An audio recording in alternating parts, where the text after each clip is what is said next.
Charlie Kirk was a man of peace and a man of ideas.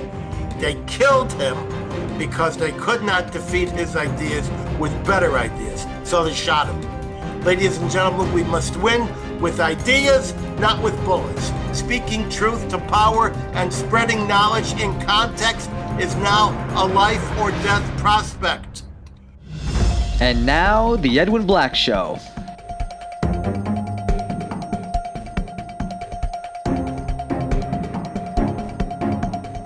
Sponsored by the Books of Edwin Black, available on Amazon and at booksellers worldwide. And now, here's Edwin. Hello, I'm Edwin Black, investigative journalist, historian, and human rights author of 325 editions in 40 languages in 190 countries worldwide, including IBM and the Holocaust, War Against the Weak, and my latest scoop book, Israel Strikes Iran, as well as another one just coming out, the bold 15th anniversary edition of Nazi Nexus. Ours is a show for opinion makers and decision makers, not mass clicks. Subscribe for alerts at theedwinblackshow.com. And if you want to support our work, we need your assistance. Please visit theedwinblackshow.com/support. Your help, big or small, assures our complete and utter intellectual and uncensored journalistic independence. Please go to theedwinblackshow.com/support and keep us independent. It's a mitzvah. Today's episode is made possible and sponsored without any preconditions, requests, or stipulations by members of the Jewish community of Dallas, Texas. Hi, guys. And co-sponsored by my just-released scoop bestseller, Israel Strikes Iran, Operation Rising Lion, available everywhere across the planet in 12 paperback, hardback, electronic, and audiobook editions. That said, remember, I only speak for myself, and the same goes for any of my guests. Today, we welcome viewers from across America, including our 4 watch parties in the Village, Newton, Mass., Chicago, guys on the north and south side, and my friend Harvey in Tampa Bay. Overseas, I see viewers logged on from most of our usuals. I think I see Australia, New Zealand, Great Britain, Canada, of course, Germany, Holland, France, Poland, Argentina, Brazil, Mexico, our big one in Panama. I don't know why it's our biggest group, and Israel, plus other countries. The Edwin Black Show, along with our YouTube site, speaks frankly and without tremor to a fragmented world seeking better understanding of our tormented past, our present, very, very tense, and a turbulent future, still uncertain. By the way, stay tuned for my special word of wisdom at the very end of the show, just before I sign off. So it's Rosh Hashanah, everybody. This is the time when we look at the year we just finished and look ahead to doing better in the next year. We seek forgiveness for our sins and failings, and we give thanks, and we seek to understand. I, in particular, want to thank our wondrous president, Donald J. Trump, for what he has done for peace in the world and in supporting Israel as she fights to survive. Before we dive into our burning hot episode, let's cover some pressing topics. Our world is burning, and in so many places. Item 1, the Iranian nuclear threat. The work of Operation Rising Lion is not over. The lion does not sleep tonight because Iran is becoming cornered like a rabid dog. We see in recent days open riots and protests in Tehran by angry Iranians against the Ayatollah regime. I've got the videos. Final arrangements with Syria are coming to the fore as a result of meetings between senior Israel minister Ron Dermer and Syria's foreign minister. And these are leading to a border deal that includes an air corridor to attack Iran, plus clear safety assurances for the Druze minority. Yemen, yes, it's a stubborn ally of Iran that cannot be defeated. It's too ragtag no matter how many IDF strikes. But Israel will soon be deploying much closer to the Yemen shore and to thwart the land-sea resupply by Iran of cluster bomb missiles. This means everything I've said, that Iran will be increasingly more desperate and reckless as it rushes to mass murder Israelis with a nuclear weapon, whether it is miniaturized in the nose cone of a Shahab 3 or whether it is the size of a Volkswagen bus. You can better understand the dynamics with my book, Israel Strikes Iran. Know this: the world witnessed the miracle of Operation Rising Lion, but the lion does not sleep tonight. The lion is preparing to rise again and at any moment. Item 2, the question of Palestinian statehood is front and center. Canada, Australia, Belgium, France, Spain, and the UK are now promising to announce some form of recognition at the forthcoming United Nations session. No demand for hostages to return, no demand for mutual recognition of the Jewish state, no guarantees for demilitarization, no promise to live in peace, no assurance that Iran will not smuggle in rockets. Let's see. Spain is at the forefront. Its prime minister just publicly regretted not having a nuclear bomb of their own to stop Israel's war of self-defense in Gaza. Spain, whose prime minister just publicly thanked rioters for violently disrupting the famous Vuelta cycle tournament, thereby stopping Israeli cyclists from finishing the race. Spain, whose brutal inquisition tortured 150,000 and brutally burned at the stake some 3,000, mainly Jews and Muslims, and then expelled more than 100,000 Jews and Muslims.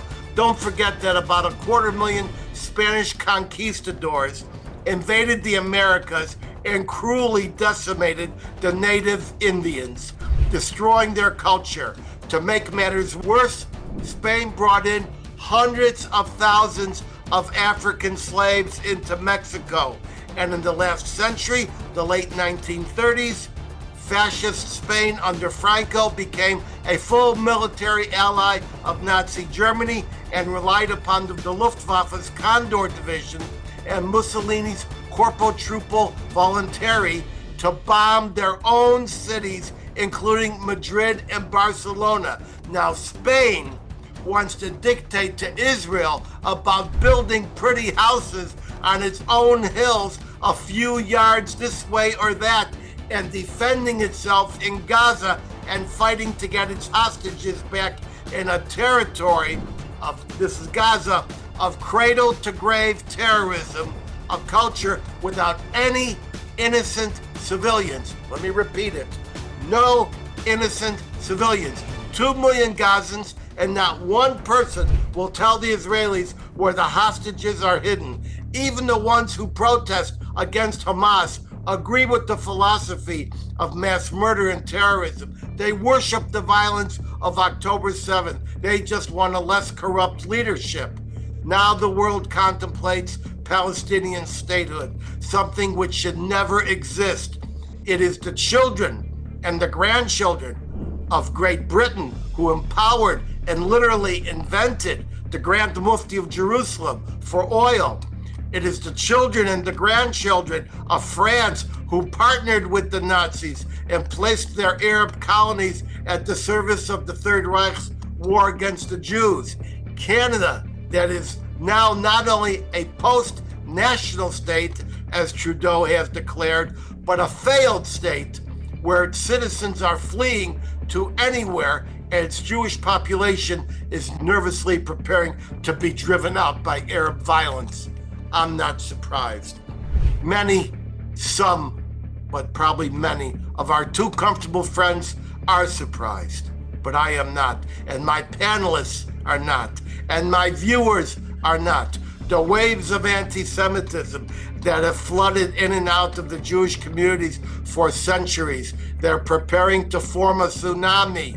And this time, with the power of modern technology and the resurgence of fake news, this time it's not the protocols of the elders of Zion, but the pages of the New York Times, which fakes a photo of a starving Gazan child with a protruding spine, and then we discover the poor kid is plagued by cerebral palsy and other neurological and muscular disorders, and that his fully fed brother is standing right next to him, but cropped out of the picture. And we see a cover at Time magazine displaying starving Gaza women with empty bowls. But Bild magazine in Germany runs an illustrated special array showing how the photos are carefully set up and staged.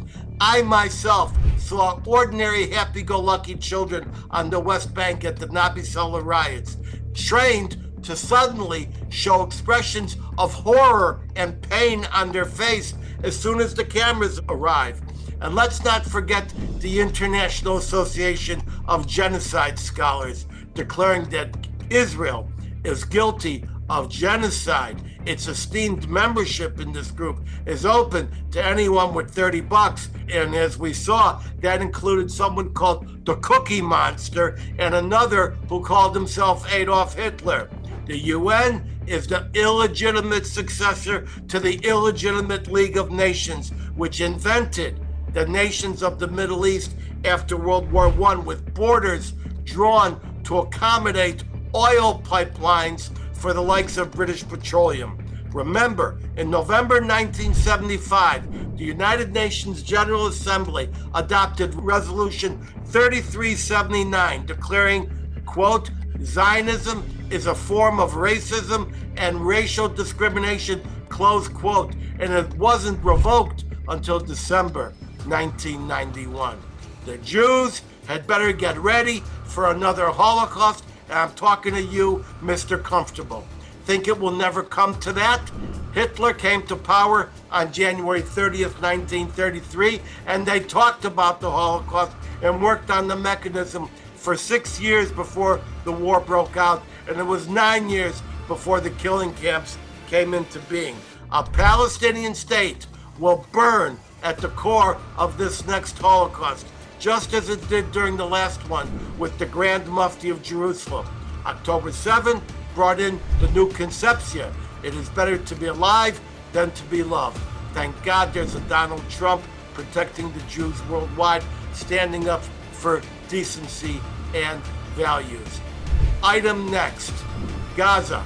First, it has been revealed that Hamas operates some 1,500 media operatives, and now it turns out that these guys are coordinating with people on campus. We've got to do something about it. Next item, a little more on the failed state of Canada, where average Canadians are having a hard time just buying steak. The first ones in any endangered society to go, the first ones are the Jews. Every day, the situation becomes more dire for Canadian Jews. A week ago, patrons were briefly locked in an Indigo bookstore because its owner is Jewish and supports Israel. The famous Davis Cup tennis championship was played in a stadium with no audience because Palestinian protesters threatened to disrupt it. The main Jewish advocacy group, the Center for Israel and Jewish Affairs, publicly and in desperation stated, and I quote, extremists are threatening our Canadian way of life, and our leaders need to take a stand. Yet now in our own country, Canadians won't be able to cheer our own athletes because a small group of extremists have hijacked the Davis Cup. It is unacceptable that hate, harassment, and intimidation have made it unsafe to support our athletes in our own country. And then this Canadian Defense Group adds this severe caution, quote, we are at a crossroads. Our political leaders must decide whether we are a nation governed by peace, order, and good government, or one where fear and intimidation shall dictate our way of life, close quote. I repeat, ladies and gentlemen, punish Canada, isolate Canada. Super tariff, Canada. Cancel your Canadian travel. Punish Canada until it returns to decency. If you don't, you will see the English-speaking dominoes. I mean Ireland, Great Britain, South Africa, Australia, New Zealand. They'll all be coming next. Please make me wrong. And now to our main purpose, the Vintage Boys. We're here to assess the times on Rosh Hashanah and raise a glass as we usually do. I say Shana Tova, and I'm going first. And as I do, I say what a terrible time we are living through following the assassination of Charlie Kirk. Where do I start? There's a lot to unpack. I am, and many others that I know, we deal with death and destruction for a living. And we can discuss it with a straight face. But I've never seen so many hard-nosed journalists at Fox and elsewhere banish their smiles and hold back tears on the air. Kirk's murder hit all of us. I knew him, and I know very many who knew him very well. I, of course, did not agree or even know of all of Kirk's ideas, especially since he wanted everyone to come to his church. But Kirk was a friend of the Jews, a defender of Israel, and embraced the Sabbath. God rested after creation. That comes before the Hebrews. It comes even before the creation of the modern world and civilization as we know it. And it says very, very clearly in the scriptures, for 6 days you shall work, and the seventh day you shall rest. The chief rabbi of Israel has sent a special condolence, and various streets and plazas in Israel have been renamed in his honor. What hit me was the whole idea.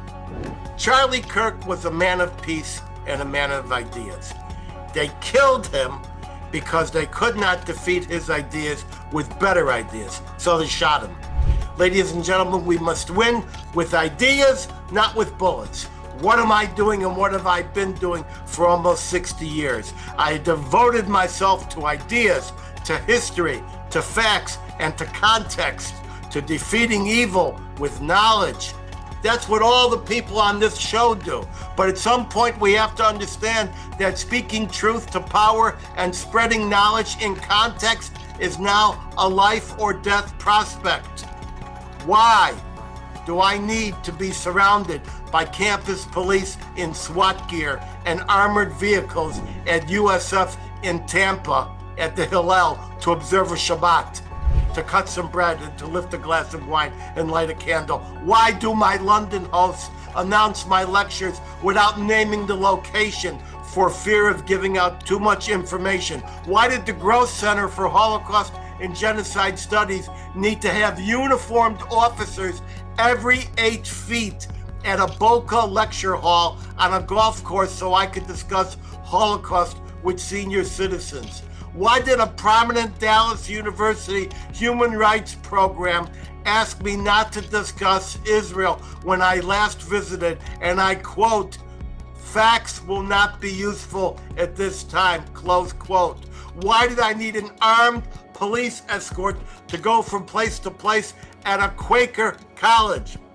I speak on injustice and history, and I specialize in the most difficult topics. You think I don't know that my life is at risk when I appear? Every speaker, every public person, every leading writer knows that they can be killed. I had dinner with Salman Rushdie in Los Angeles a few years ago with my wife. We were surrounded by security men spaced every 8 feet in a ring.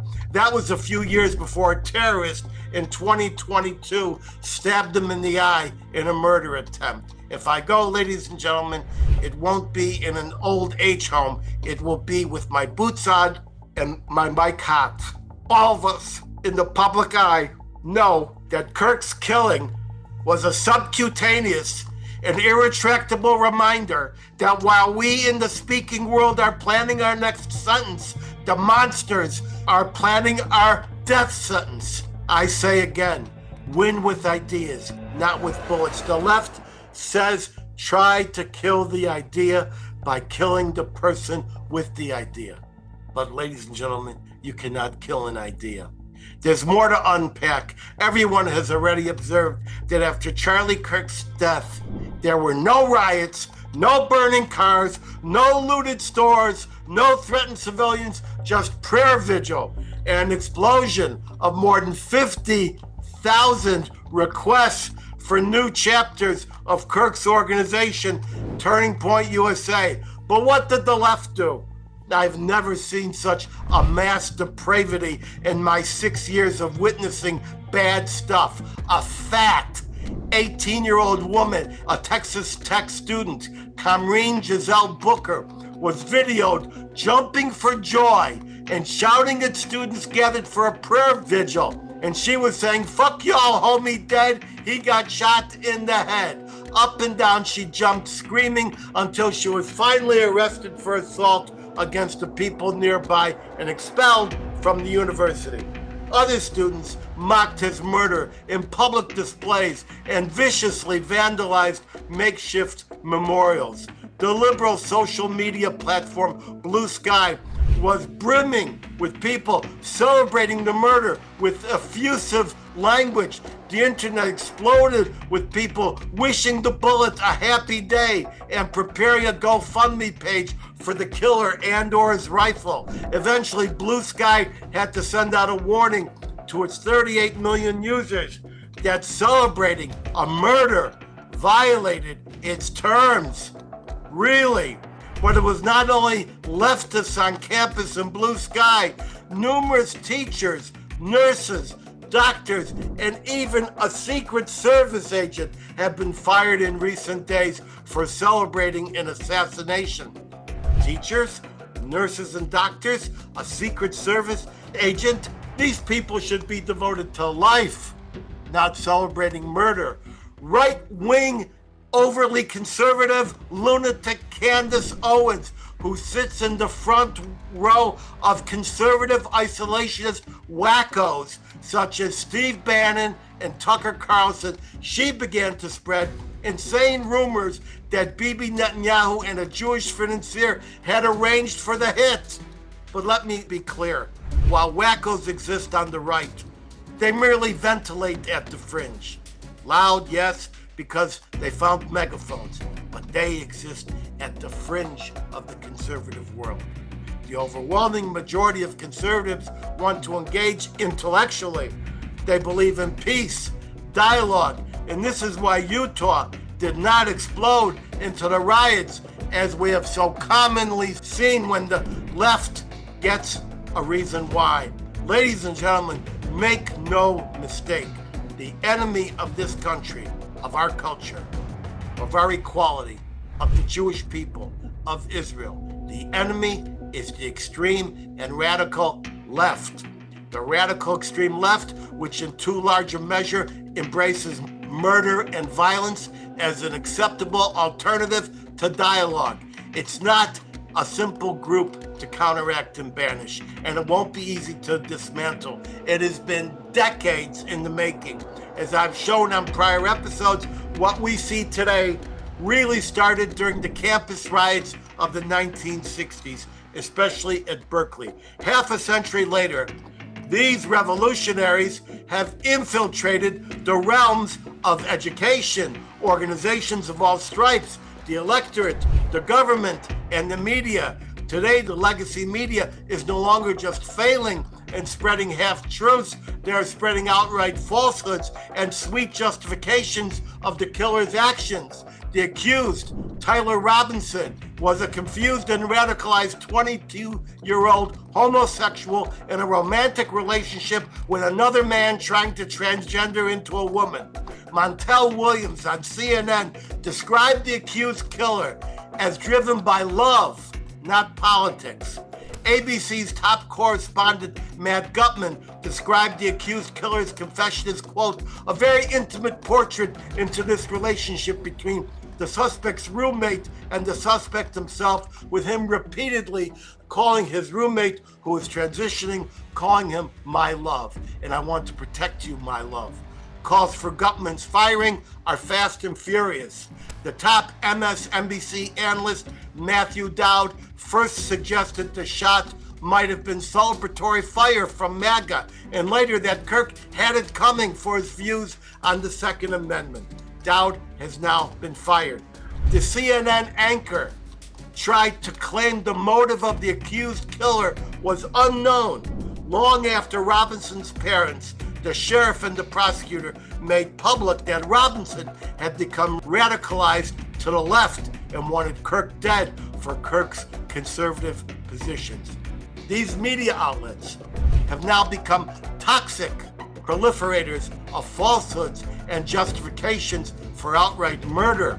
In a way, they have nothing left to spew. CNN has lost the majority of its audience, and we're talking millions of people. They've lost them to Fox. CNN now caters to the left wing and liberal residuum, just the people who are left. They hire from the radical left, they spew the tainted views of the radical left, and they practice the Goebbels adage that says lies told often enough will become true. Whether that is that Hunter Biden's laptop doesn't exist, whether Trump was in league with Putin, or whether the accused killer was actually a radicalized leftist who despised MAGA world and was determined to act out his feelings with a rifle, or maybe he was just a right-winger taking aim. Now to Jimmy Kimmel.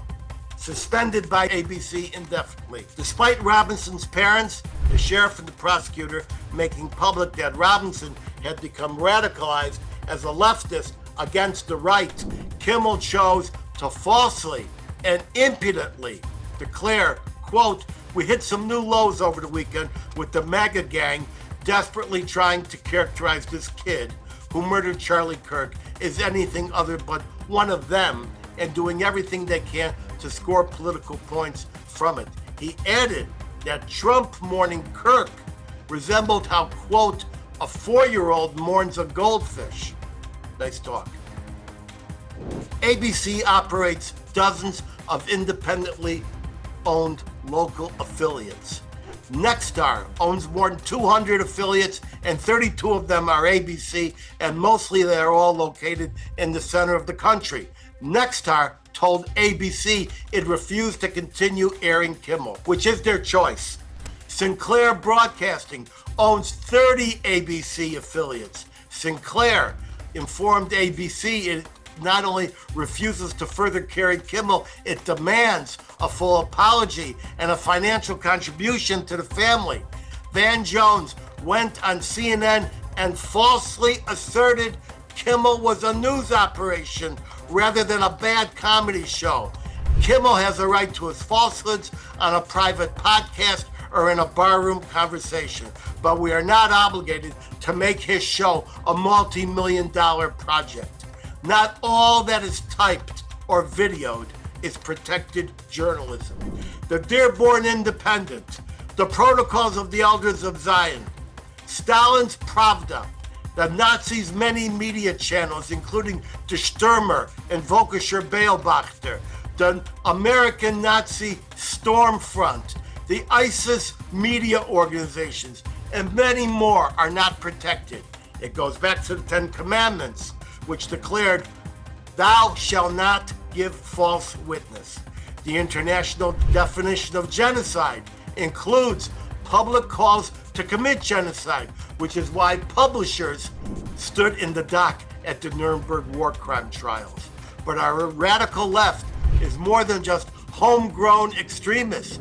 It is metastasized into something larger, something further poisoned by the Arab Street, Islamism, and the Muslim Brotherhood financed by Qatar, plus doctrinaire Marxism that wants to destroy America from within has entered the fray. China and Russia operate thousands of bots to intensify the poisonous message, and all of it is aggravated by personal loneliness. People are lonely in this country. They feel isolated. Here's where the final poison comes in. Social media.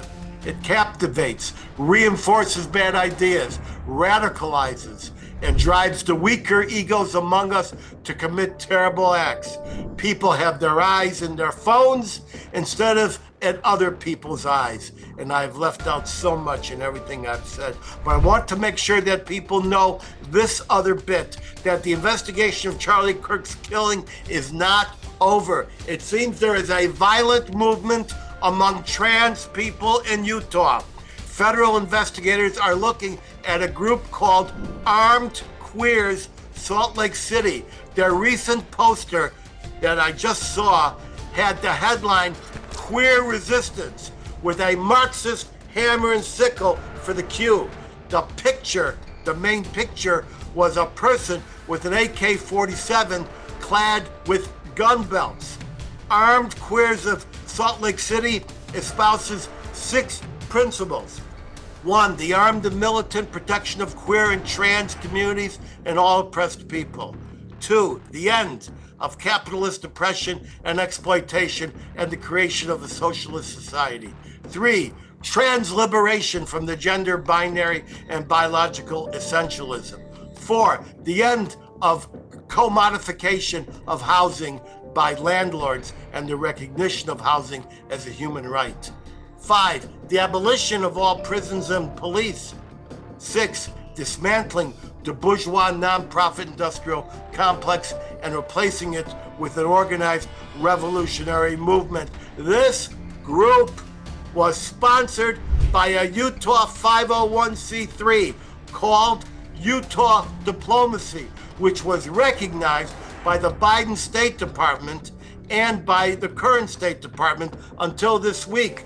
Utah Diplomacy has now hidden their entire website behind a password, but not before I captured some of their content. More to come on this development. As I say, I left out 99%, but I've not forgotten the comforting fluids that will help us confront the bad times of this year and the times ahead in the coming year.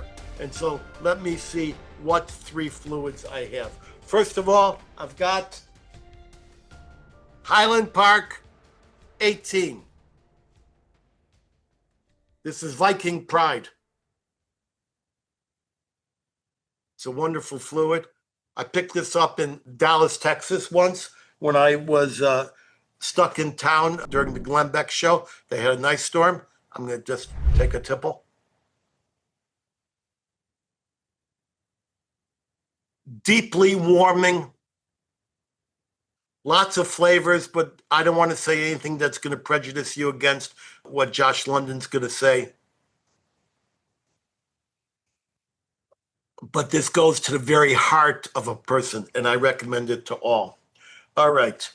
My next glass is going to be an absolute lovely white that I have fallen in love with. And that is none other than the Red Sea by Covenant Wine. This is the Rosé 2024. Jeff makes this wine, and it's so good. You know, it's so muscular. It's not an ordinary rosé. And I'm going to be drinking this for my Rosh Hashanah meals and my Yom Kippur.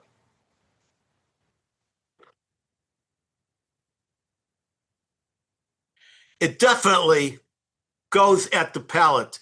It's got a very, very smooth finish and a wonderful nose. I want to thank Jeff for making such a beautiful fluid. And my final one is one I'm very fond of as I start something new here. And it's going to be a vintage vermouth. Now, I know, ladies and gentlemen, you think that vermouth is just something you mix into cocktails. I know Shelley wrongly thinks that. This is Elena Vermouth, and it's Di Torino. It comes in 2 different qualities. This was the least expensive. I couldn't afford the expensive one. You must keep it very, very cold. You must keep the glass cold and put a little lemon. Don't put lime or orange in there. Squeeze a little lemon in beforehand. How much fluid can one journalist and historian have in one show? This is absolutely beautiful. Vermouth, you know, is actually a fortified wine, and it's infused with all sorts of herbs. And it began in Torino around 1796. Get some good vermouth, ladies and gentlemen. and try it straight. You will not be sorry. And like I say, not only do I love this stuff, I would have got the more expensive Apteka if I could have afforded it. All right, so now we want to take it to our good friend, Ken Abramowitz.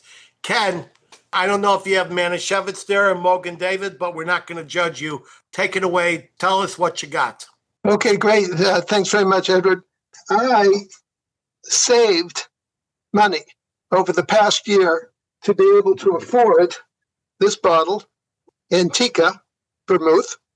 And this is obviously new bottle, but it has an old label, so it looks like it's old. And it says that this company was formed in 1786, although I checked in the internet, and there seems to have been some use of this idea from the Chinese 3,000 years ago and the Greeks 2,500 years ago of having a fortified wine. They put different herbs in it, the internet said, for medicinal reasons. They thought that it might be good for you. And there's a whole variety of different herbs that they put in.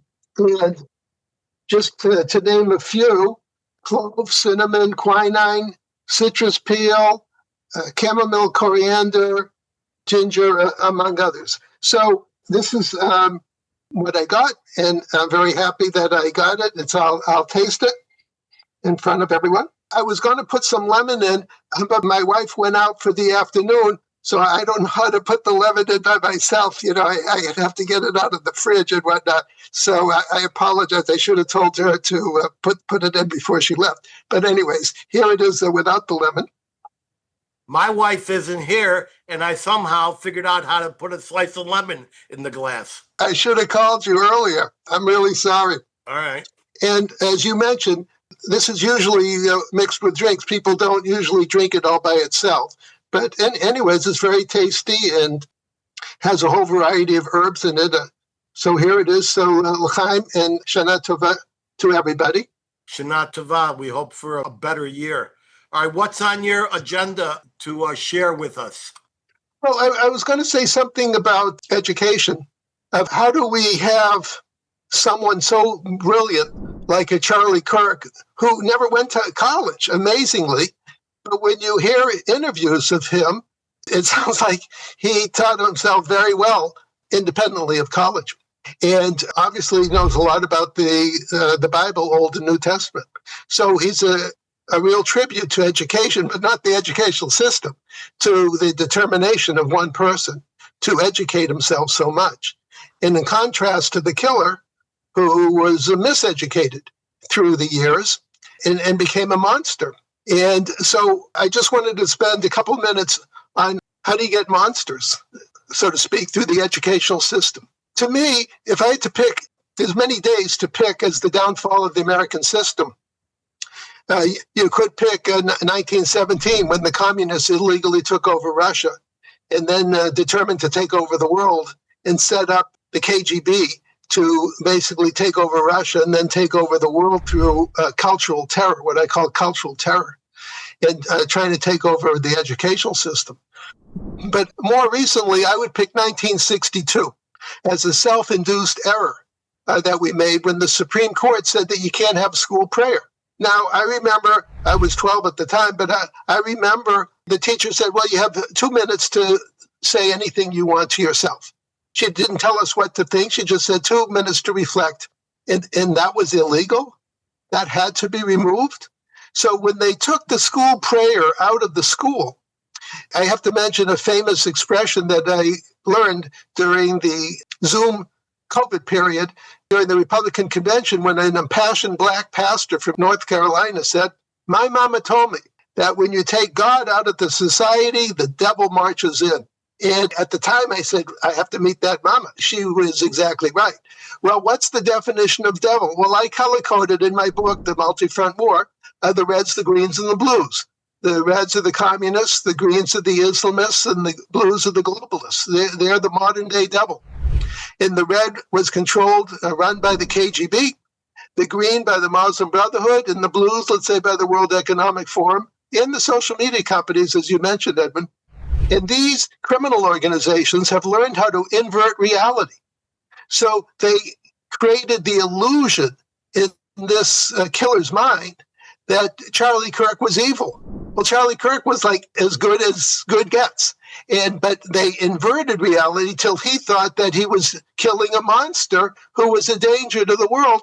And he was a victim of the miseducation of the Reds, the Greens, and the Blues, which then penetrated K through 12, teachers, colleges, universities, aided by textbooks. I'm told 70% of the textbooks are produced by Pearson, which is out of the UK. We don't even have American textbooks. How can we have American schools with British textbooks? And so, as a final conclusion, we have to kick the Reds, the Greens, and the Blues, also known as the devil, out of our society, out of our books, out of our schools, out of our teachers. And as a final point, when I'll stop, for Jewish kids, Jewish education is mandatory. It used to be optional in my younger days, but now I think every Jewish kid, I know it's expensive, but every Jewish kid, K through 12, who can, should go to a Jewish school because they combine the secular and the religious, and they theoretically didn't allow the devil to march in. So those are my quick comments of the day. Well, I'm really happy that you brought some of that up because you have said something in your book, The Multi-Front War, in the 4th edition, which is now out, ladies and gentlemen, the 4th edition. And you talked about a concerted effort of affirmative action to replace these bad teachers that have crept up into the system.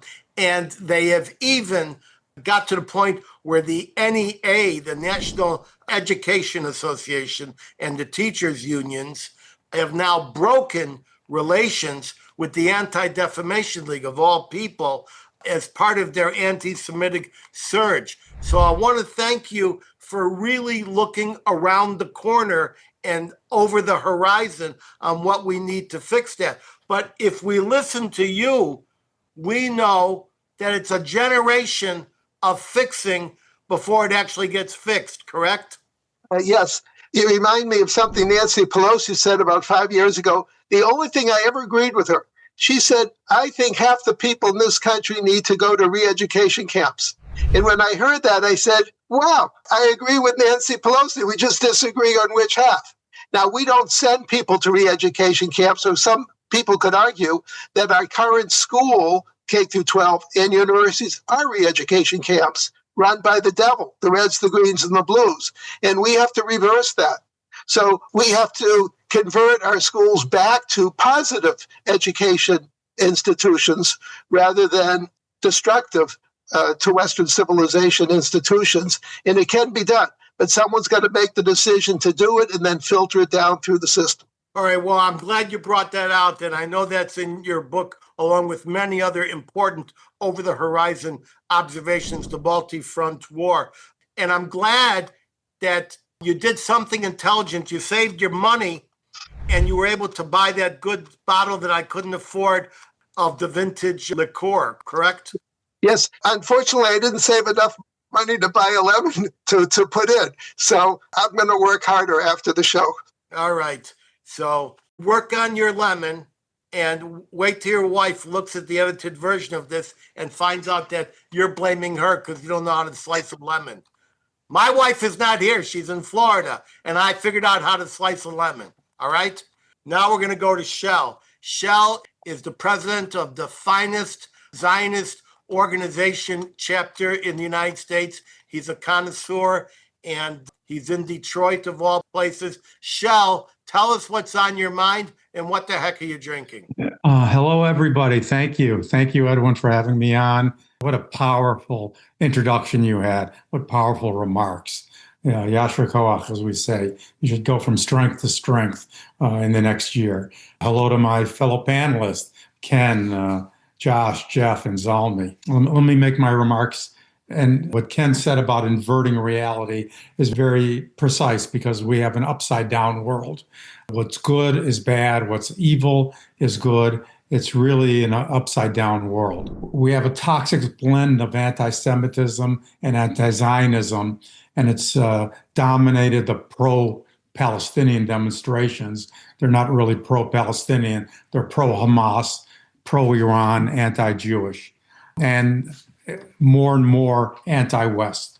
Now we're seeing this evil, this toxic atmosphere bleed into social media and the news.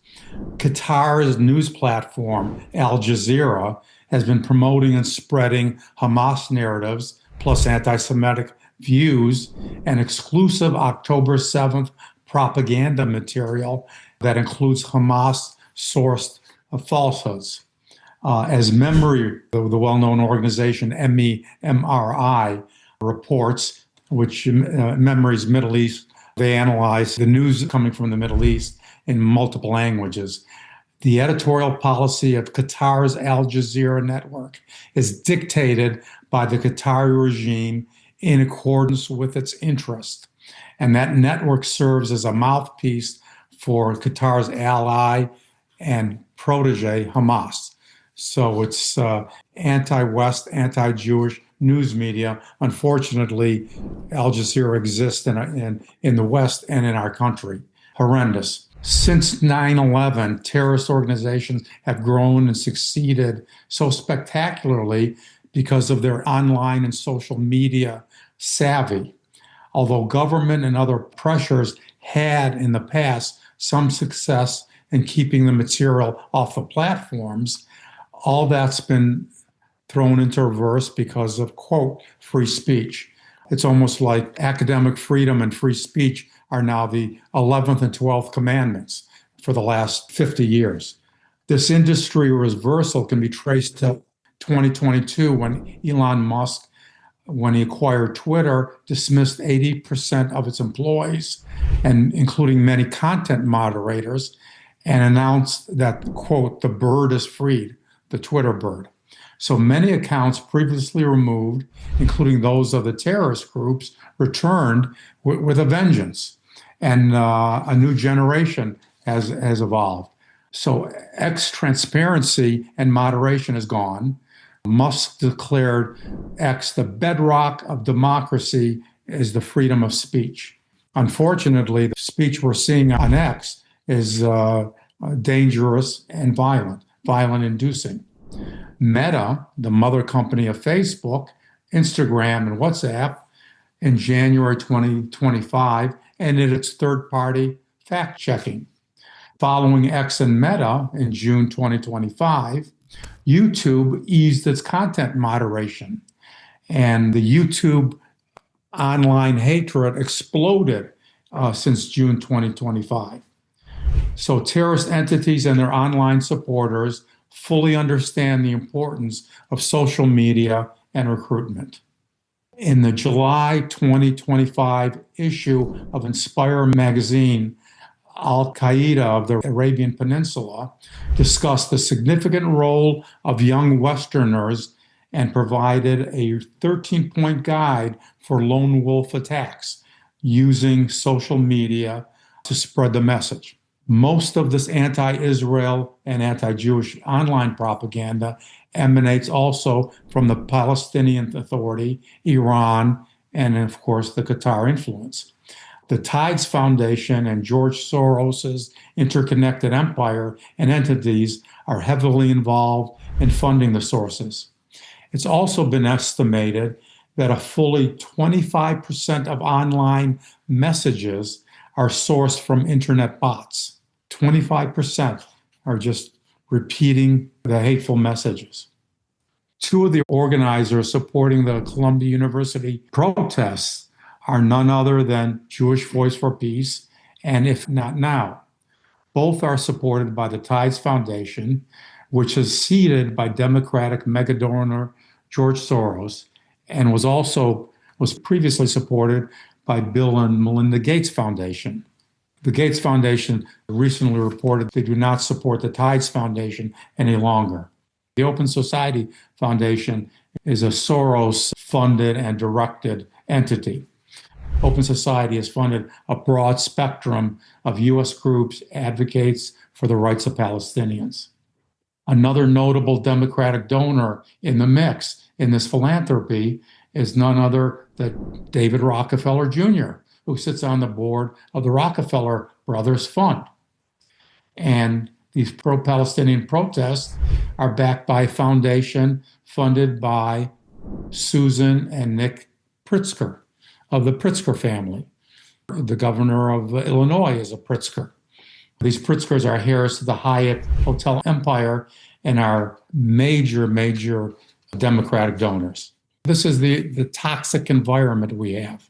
Let me move to something for L'chaim, that we should move from this year's horrendous hate to a better year next year. And what I've got to drink is a bourbon. As you know, I've always bring in something unique.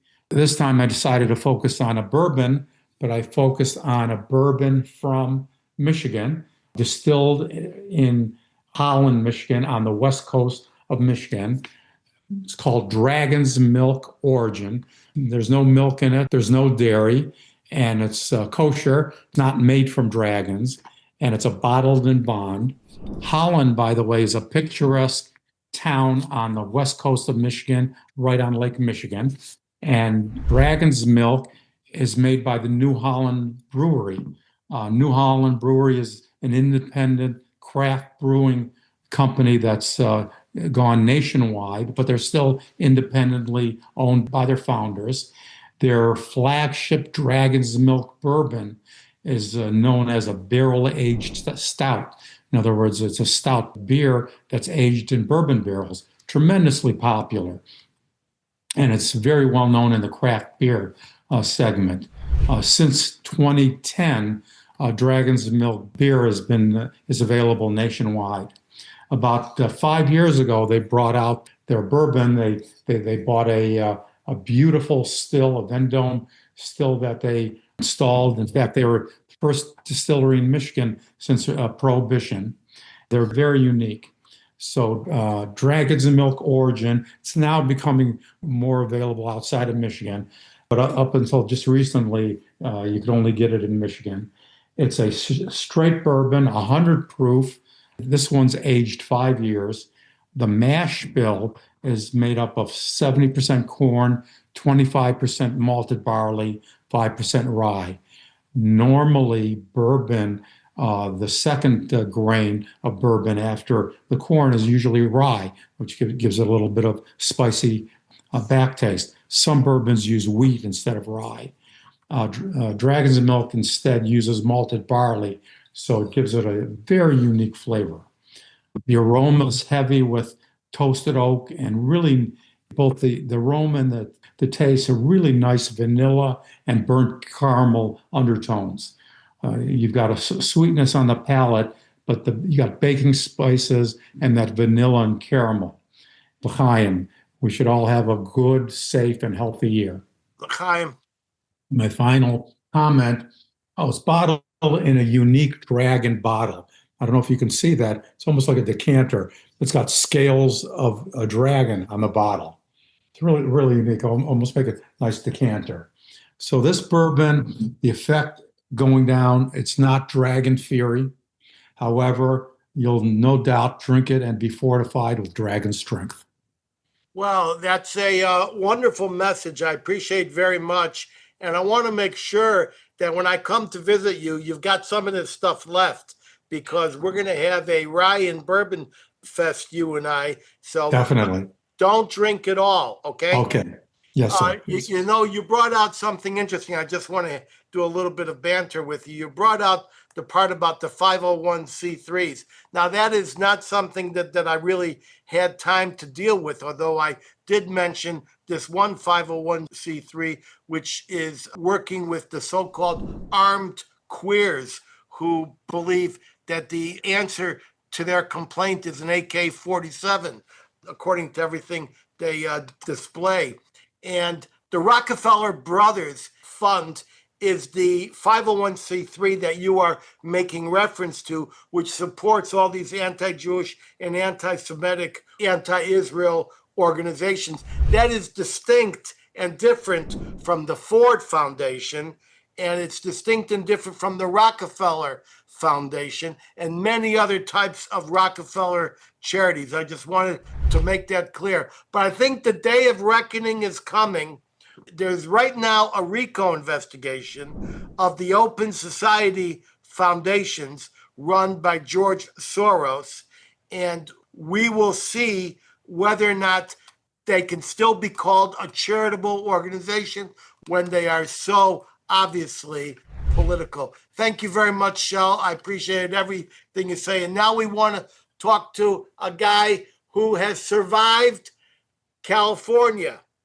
We want to talk to the guy who makes the best wines around and has one of the best minds around. Doesn't always agree with us, but is a symbol of the fact that we like to exchange ideas as well as wonderful fluids. I want to introduce Jeff Morgan in, I believe you're in Berkeley, California. At this minute, take the screen, Jeff.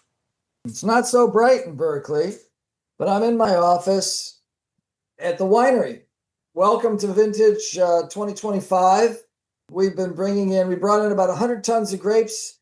Just this morning, we brought in Malbec and a few white grapes. I mean, it's just going like crazy here. Got a broken forklift. I got my press broke. I got my destemmer broke. It's been one of those, great. Wait a minute. I want to know, when did you start drinking today? As soon as I started listening to you talk, actually, Ed. So I knew that would do that to you. Yeah. Thank you. Thank you for reining me in. So what am I drinking? I'm not drinking wine, but by the way, thank you, Ed, for drinking the Covenant Red Sea Rosé. I think it's the perfect wine for Rosh Hashanah. But I am drinking a scotch that you can't buy. I love it when I drink stuff you can't buy. So this is part of a collection from the SMWS, the Single Malt Whiskey Society, which only brings in for its members single cask selections, cask strength scotches. Now, what I like most of this is called It's Sunny Beach with white hot sand. I have no idea what that means. This belongs to Jonathan Haydu, winemaker here at Covenant Winery, and he had a couple bottles of this because he drinks even more scotch than I do. But I would like to say, Shel, particularly to Shel, that I have yet to find a bourbon that tastes as good scotch. I'm sorry. It just doesn't work for me. And I want you to know, Shel and Ed, that we are creating a Covenant Scotch at this very moment. We have sent actually 4 barrels, empty barrels of wine that was used for Covenant Cabernet Sauvignon. We've sent it to Scotland. They are now in Scotland, and they are now filled with some very, very good scotch that will start to be released in the middle of next year. And we're working with Glenn Rothus and some other really fine producers of scotch. And this is really our business partner, Jeff Rochwager's idea, because he drinks more scotch than any of you, I can assure you. So anyway, look for some way, way expensive scotch coming in with a Covenant label in the next 6 to 10 months. Okay. Also, Jeff, is that scotch is it Single Cask Nation that you mentioned? SCN? It's single. I was told by Jonathan, it's Single Malt Whiskey Society. Oh, I see. Okay. So related, but I don't know if it's exactly the same. Well, by the way, I won't be able to afford it, but I think Ken will be if he continues saving his nickels and dimes and doesn't spend money on lemon. Yeah, Ken, absolutely. And Ken, I have free lemons for you out here in California. I have a Meyer lemon tree in my backyard. Anytime you need lemons, just let me know. We can arrange that for you. By the way, Meyer lemons were created by a Jewish guy. That's another story. Anyway, Shel, one last thing. I'm working on my appreciation of bourbon, and in fact, we're creating a Covenant bourbon very soon, Kentucky bourbon with our new brand, the Woodacre Spirits program, and I'll keep you posted on that too. So I'm doing a l'chaim in advance because this was full. This was completely full, Ed, when you started talking.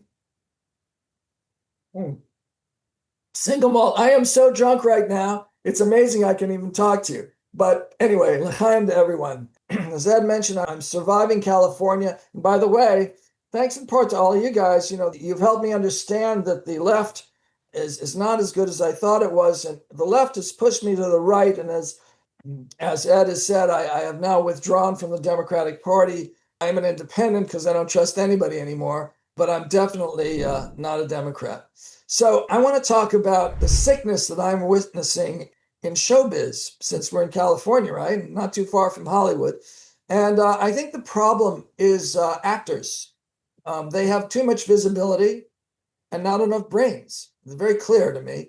They have too much drama and not enough pragmatism. And we're seeing this in many of their recent condemnations of Israel, when Israel is simply, of course, as we know, just trying to defend itself. The show people have too much power, and the public has given it to them. These clueless thespian Jews and non-Jews have an oversized audience for their ignorance of current and past Jewish history in the Middle East. Some are virulent anti-Semites, like the drunk, also known as Mel Gibson, but others are not. They include Jews simply blinded by their isolated, sheltered experience in Western society, which is really divorced from Jewish reality, one that we know is a reality of persecution and real genocide. Those Jews who don't understand the connection between Jews everywhere and Israel, in my opinion, they don't deserve to be Jewish. They are part of the problem. So at the Emmys, the recent Emmy Awards, one Meg Stalter, who starred in Lena Dunham's Too Much, carried a black purse that said, "Cease fire," scrawled on it. And then she said, "We have to use our platform to say what's important to us. And what's the point of being at these big events if you're not going to use your privilege?" And then she turned to another camera and pointed to her outfit, actually a certain part of her outfit, and she said, "Get an ass shot, get an ass shot," to the photographer. She's obviously got real class and real conscience.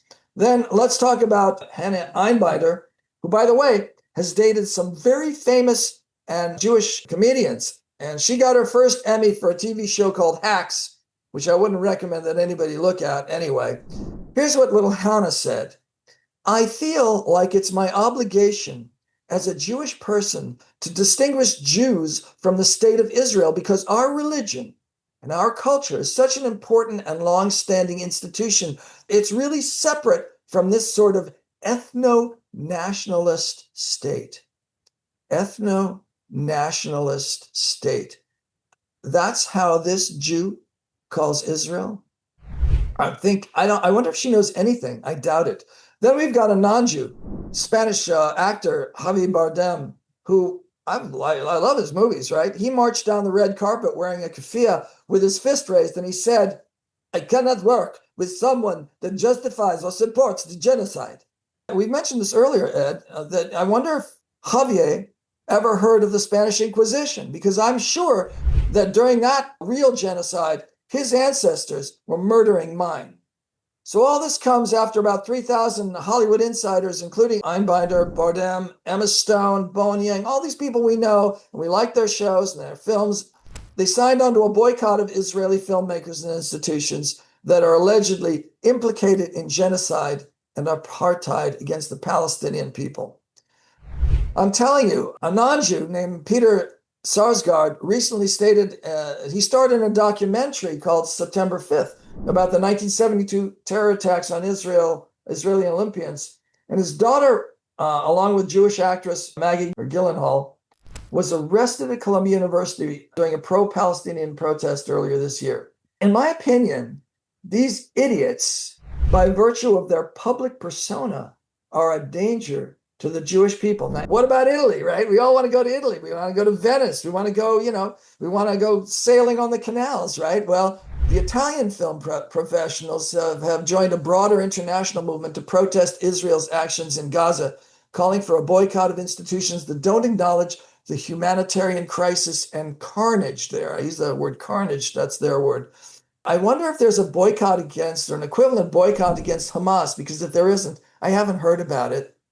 So plans for the protests, their protest has gained momentum after Venice for Palestine, an organization of Italian and international film professionals, used an open letter last weekend demanding that the festival, the Italian Film Festival, condemn the destruction and suffering caused by Israel's military campaign in Gaza. Again, with no blame on Hamas for any of the problems in Gaza.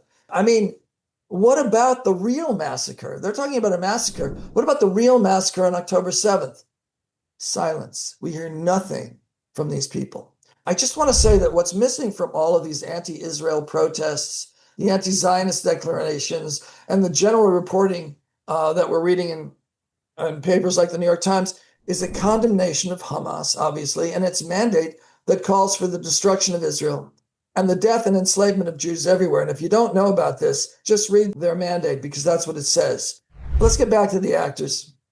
I don't see us making a difference by boycotting their films, although we might give us some personal satisfaction. What I'd like to know is, how can we get these misguided morons, who nonetheless possess an ability to touch our sensibilities on the stage, how can we get them to understand the truth behind the conflict? It's very simple. They need to be required to read more than the lines that they stupidly memorize for their performances, and they need to read more than their friends' moronic Instagram posts. Unfortunately, I'm not optimistic. Yeah, I'm not optimistic either. You gave a wonderful presentation. Let me just comment in a few ways. First of all, I'm very excited about your coming bourbon and your coming whiskey. I think it's going to be great. And I'm also excited about, because even though it's expensive, Ken is going to buy a bottle and let me drink it when I come to his house. So I'm very excited about that. Good. Now, you said that Javier Bardem, and I know what he has just done and said, and these are all the let's use the arts to unify the world. You say it's not useful to boycott their films. I disagree. I have a list of people, and I don't look at their films anymore. And one of them is Robert De Niro. Some of my favorite films, Robert De Niro. Javier Bardem, he's on the list. All these other people who are opening their mouths, Susan Sarandon, wonderful films, I'm not going to look at them. And guess what? When they can't get work, and when half the country to 3/4 won't see their work, it will make a difference. I'll give you an example. Paramount, which is now coming under the sway of the Ellison family, which is very supportive of Israel, has put out a statement against these boycotts. And so we will see. Now, as you know, I'm involved in Hollywood. I've got 2 movies pending. But this much I know. The one thing that they lionize, the one thing that makes a difference is money. And if people don't go to their shows, if they don't have clicks on Netflix, then that will dictate maybe not the next movie, but the movie after that. So you've made some great points, and I want to thank you very much for all the information you've imparted and for making great wines. And one day soon, when Ken can afford it, you'll be making great bourbons and great. The bourbon won't be so expensive. I want everybody to be able to buy it. Well, then I'll buy one, but even you and Ken will have to buy the whiskey. Are we going to see you in Boca this January? No, but I'm going to be there in November. I'm sorry, I'll be in California. Okay, so thank you, Jeff. And now I want to talk to one of our best thinkers, a man who's in the hot seat, who I called just as Donald Trump was going down the road in a Cinderella carriage, a man who knows his whiskey, a man who will be able to afford Jeff's whiskey when it is released. I want to bring you Zalmi Unsdorfer, president of the UK Likud. Zalmi, what's on your mind and what's in your glass? Okay, so let's start with my glass. I've got a thing called Infrequent Flyers, okay, which is an independent bottler that goes around to the distilleries in Scotland and picks the best whiskies from various distilleries. And this particular one is from Ben Riach Distillery, one of the oldest distilleries up in Scotland. I went to visit it, and it comes from a Madeira cask. There's only 311 bottles which were done. And I want to wish a l'chaim to Jeff Morgan on his conversion. This is a guy that would get up every morning with the New York Times. And do you know something? Our best people on the right are people who were ultra uber leftist, like Dave Rubin and David Horowitz of the famous Oliver Sholem of the Horowitz Freedom Foundation. You've got to see the ills of the left to appreciate the truth of life. So l'chaim particularly to Jeff. Welcome to the club, and l'chaim to all of our contributors and participants. L'chaim.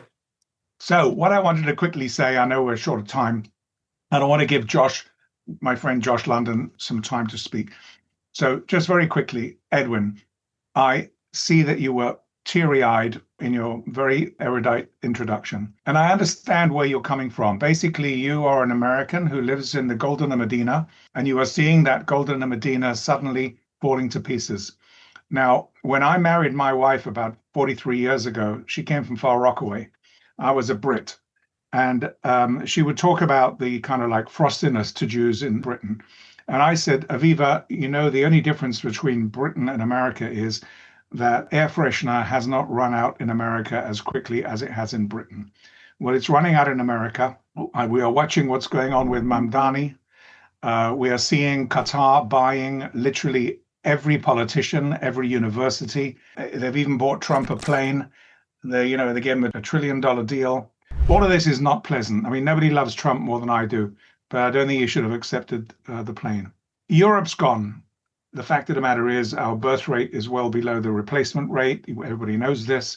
We've had a very, very, very late in the day fight back by Tommy Robinson, who set up a demonstration last Saturday where something about 2 million people marched in London. And the fake news media, and this is like the fakest of fake, put down the numbers to about 110,000, which was a joke because Sky News's own helicopter showed like unbelievable amounts. And we also had an outbreak of raising the British flag, taking down Palestinian flags and raising the Union Jack all over the country.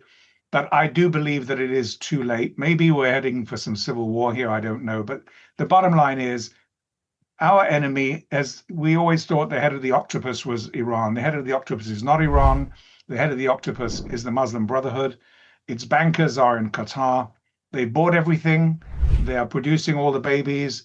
They are using our democracy and our asylum system to inject Islam into Europe. Europe's gone. God knows where he wants his people, and he wants his people to be in the state of Israel. That said, I hear Sheldon's going to be in Boca in November. So Sheldon, you can go visit my son who just emigrated to Boca. He's not yet ready for Israel, but he's emigrated to Boca. So maybe you can meet up with him and take him a nice bottle of wine. But anyway, Shana Tova to everybody. I love you all. I love you all. And I want to give time to my good friend Josh, who is definitely going to be telling us much more about his whiskey and the nose and the flavor and the notes than I could ever dream of. L'chaim. Thank you, Zalmi. Zalmi, that was Jeff who said that he was going to be in Boca in November. I think it's... Oh, sorry. Right. Sorry. Yeah, it's Jeff. So anyway, Zalmi, you made some excellent points. And I know that rally was 1 million plus because I also saw what the fake news refused to report. Thank you very much. I hope to see you soon if they're still Britain when I get there. And now, ladies and gentlemen, even though you've got some very smart people here, and even though we know stuff about wines, we know stuff about whiskey, we know stuff about vermouth, mezcal, we don't know anything compared to Josh London, a Washingtonian who escaped to London, and he is now going to tell us what's on his mind, what's in his glass, and he's going to deliberately humiliate us with his extreme expertise. All right, what's in your glass, Josh? Take it away. Well, as always, it's not just Josh's expertise; it's his palate. Thank you. Well, as I was saying, you flatter me. It's very kind. I don't know that I'll live up to expectations. But I will say that what's in my glass far exceeds, I think, expectations.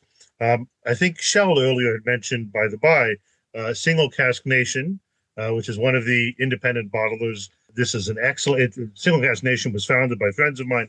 It's been bought out, actually, by the same people who have the Scotch Malt Whiskey Society, the SMW. I see there's not much left, my friend. Yeah, well, correct. It is. These are the times we live in. So this is a 14-year-old single cask strength expression of Kol Elo, which is it's a fabulous distillery in the Western Hebrides on the island of Isla. It's Kol Elo is it's from the Gaelic, which I think is technically pronounced Keel Elo, which means the Strait of Elo, the Sound of Elo, because it's jets out between Isla and Jura. This particular whiskey spent most of its life, about a decade or so, in ex-bourbon casks, and then the final 3.5 years or so in a first fill Spanish sherry Oloroso cask, which gives it a terrific overlay of sweetness.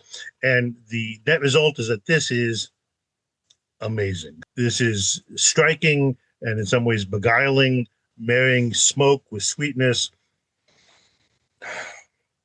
The nose, which you can really get lost in, in a wonderful way, is shifts from sort of coal ash, tamped out fire, if you will, and damp forest with sweet sort of rum-soaked raisins, sort of a cherry jam or preserve, also like roasted toasted rye bread, and rich sort of chocolate cake, just amazing smells that are kind of interplaying.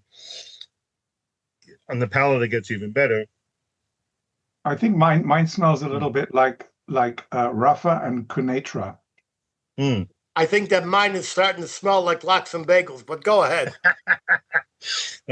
This, by the way, is 55.5% alcohol by volume, so it's quite hefty. But the palate, warm, rounded, layering that kind of classic Kol Elo peat smoke with really sweet sherry notes of salted caramel, dried cherries, and sort of like a cocoa, like a coffee ice cream, sort of a coffee and vanilla thing happening. Really, really, really nice.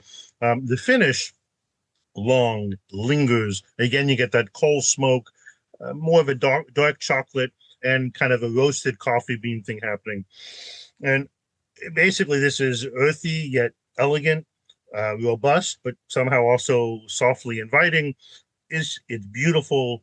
It's absorbing. This is a fabulous dram. As you can see, it's not lasted me very long. And the downside is it makes a wonderful accompaniment to the ongoing apocalypse. So I'm not sure that I have a whole lot to add to what everyone else has been saying, other than I guess just to point out that as an American who escaped to London. So, in many respects, London is sort of the United Kingdom is kind of circling the drain. As Zalmi astutely noted, the United States is heading in the same direction. Watching it from abroad is a bit heartbreaking. On the other hand, as a native Californian, even though now I'm in a land with very little sun, I'm bizarrely optimistic for the future, not so much for this country or that country, but really for Israel. Going back to something Jeff had said, at the end of the day, Israel is the future, not just for us as Jews, but I think for the world. Israel, once it gets through this, and I believe it will, is going to be that shining, city on a hill, if you will, and will be leading the way forward. What Europe will look like when the Arabs have, when Islam has decimated it, I don't know. I imagine it'll look not so different from the vast wasteland of the Islamic world, just with more appurtenances of what we used to call modernity. But it'll stop working at some stage when they run out of money, run out of power, run out of ingenuity. And if they keep driving the Jews out, ingenuity will become much more difficult for them to come by. So I'm actually, as I say, I'm bizarrely optimistic for us, not so much the rest of the world, other than that they will have, and do have a wonderful example to follow. And I guess that's about it. As I say, I think I agree with virtually everything that everyone else has said in one form or another. And, as the body of Charlie Kirk, newly interred a few days ago, it just reminds us of how quickly civilization in what is otherwise the greatest nation on earth, the United States, how quickly civilization can be shunted aside when a healthy percentage of what passes for the other mainstream party in the United States harbors people who cheer the death of a 31-year-old man. Bizarre. So things are not going well. Things are not in the right direction. Thankfully, we still have a president who might be able to make something happen. But I'm also a California libertarian at heart, small L, not the party's ridiculous, but but philosophically. So I don't believe that there's only so much any government can do. At the end of the day, it's civilization and it's morality, and we shunt it aside at our peril. But as long as the Jewish people continue to thrive and in the land of our heritage, there's hope. So on that note, l'chaim tovim l'shalom, wishing everyone a good gebenst Yor, a happy and healthy New Year. L'chaim. Edwin, I've said this before. You're an investigative writer, an investigative journalist. I think your next book needs to be about Qatar, to investigate and expose all its tentacles into United States and universities, academia, campuses, Congress, everybody that they have bought on behalf of the Muslim Brotherhood. It is, I guarantee you, it will be the greatest treasure trove you will ever have cracked open in all of your journalistic career. This is you're talking about the most pernicious thing that is threatening the entire world today, is the Muslim Brotherhood. This is the greatest threat to Western civilization. Well, we made an important and penetrating show on the Qatar threat. It will be illustrated and released within a couple of days, and we intend to stay on it. And Qatar is, of course, always on my screen. And in fact, my team has a chat group where we investigate Qatar at all times. Josh, I want to thank you very much. And just because you made comments about Israel being the shining city on the hill, do you think that Israel is going to become self-reliant with weapons? You're an expert on military weaponry. Can Israel get self-reliant? I think I think they've learned some very important lessons from the most recent experience, and I think they're heading in that direction. For diplomatic reasons, there's some things that want to continue for it to be joint ventures. Some of it is sewed in that way anyway. So I think there'll be some systems that are going to continue to be sort of interdependent, but I think they learned a very valuable lesson with President Biden's outgoing approach. And I think that they never again want to be caught in such a situation where they have to bend their desired policy to an ally simply because the leverage is insurmountable. So I think they are working in that direction. I think now that they actually have sky lasers, right, and things of that sort, I think we're heading more in the direction where Israel can kind of truly go it alone. I'm hoping that those lasers can increase their reach beyond 7 miles. Ladies and gentlemen, we're out of time. We covered a lot. I want you to hold for my closing word of wisdom, just 2 minutes away. But first, I want to thank my wonderful, very knowledgeable and decent guest, the Vintage Boys. I'm speaking of Shel Freilich, Ken Abramowitz, Jeff Morgan, Zalmi Unsdorfer, and our favorite, Josh London. Plus, I want to thank my talented international team, including Eve in Virginia, in New Jersey, Lance in Michigan, Richard in the Philippines, as well as many others in numerous additional cities around the world. I'll see everyone back here October 9th. We're going to take off for the holidays. You want to be a friend of the Edwin Black Show? Go to theedwinblackshow.com/support. Keep me independent. You want to hear me in person? Consult my events page at edwinblack.com. Until then, head over to any Barnes & Noble in the USA or any Amazon, Walmart, iTunes, Google Books, Kobo, or Audible.com platform in 190 countries across this roiling, toiling, boiling planet, where you can find any of my 325 book editions, such as IBM and the Holocaust, and my latest scoop book, Israel Strikes Iran. You want an autographed copy? Hit edwinblack.com and click books. Get access alerts to participate live in future shows at theedwinblackshow.com. You'll see a much enhanced and exquisitely produced version of this show and prior episodes by subscribing to our YouTube channel at The Edwin Black Show and click the notification button like many tens of thousands of others have. You can follow me at Edwin Black Book on X as well as Facebook. And now for my closing word of wisdom, which actually repeats something that I said during the show. Win with ideas, not with bullets. I'm zooming out from our nation's capital. Bless all of you and pray for all of that is unfolding before our very eyes. Shana Tova to all.